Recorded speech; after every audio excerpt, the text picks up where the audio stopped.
especially when you're younger. You're away from family and friends, and that is having an impact on a lot of lives, especially children's lives. Many parents may have noticed that their kids are behaving a bit differently than they used to. Yeah, as adults cope with stress and anxiety, kids also need to feel a sense of control. Pix 11's Vanessa Freeman shows us how to get through the issues that arise during the pandemic. And first of all, I want to welcome Vanessa to the Pix 11 family. It's so nice to have you. Tamsin and Corey, thank you so much. So glad to be with you guys this evening. Well, while this global pandemic will certainly hit everyone differently, it's important to remember that we are all being affected, regardless of our status. The one currency we all have and should be preserving during this time is our mental health. It comes in waves for people. I think there might be a day or two where they feel fine and they feel, I got this, I'm in control, I can manage this. And then the next day, it's like they don't know who they are. You know, things are falling apart. But that actually is very typical of grief. For nearly 2 months, households have been pushed to the brink.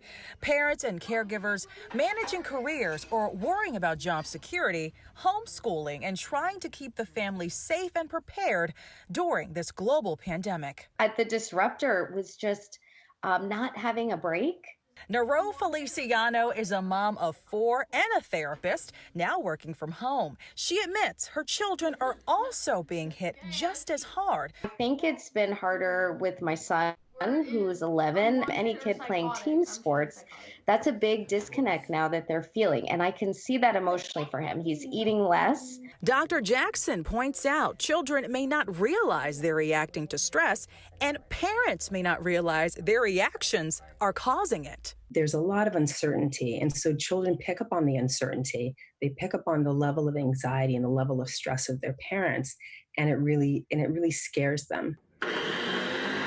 For myself, as a new mom of an 8-month-old, maintaining a routine has helped me manage stress and feel like I have more control of the day. Routine, as you may know, really does bring down levels of anxiety. If we know what we're doing next, we can feel secure in the world. And for Nero, juggling kids and a demanding career, maintaining boundaries and getting rest have been her mantra. I think that's so important for any caregiver, for any working mom, that you find moments in your day to rest, prioritizing time for exercise when you can, or walks, or a bath that relaxes you. And while we are all looking forward to life after quarantine, get ice cream. these moments inside may define and help shape what our new normal actually looks like. I look at it as an opportunity now that we have the time. Even though we don't have the time, we can make the time to really address it and work on healing while we're still in this process.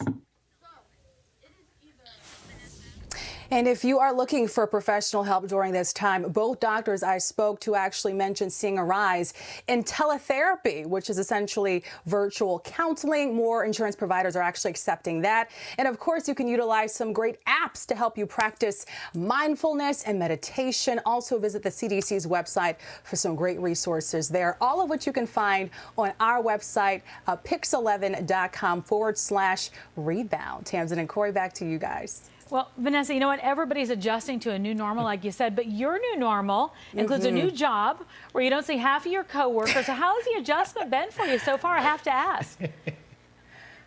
You know, it's definitely been the most unique point of my professional career, to say the least. But it's interesting because typically, you know, in a newsroom, when you meet someone, you don't really have a meaningful conversation and circle back until maybe a week or 2 weeks or even a month down the line. But in this case, if I need someone, I'm doing a Zoom or I'm actually on the phone with them, and there's not the high volume of the newsroom. So I feel like I've almost kind of had more intimate connections with the coworkers I have met, some of which, of course, I've met via Zoom. Some I've spoken to on the phone who I haven't even seen. So I like to call this the professional version of Love is Blind. Yes. I like that.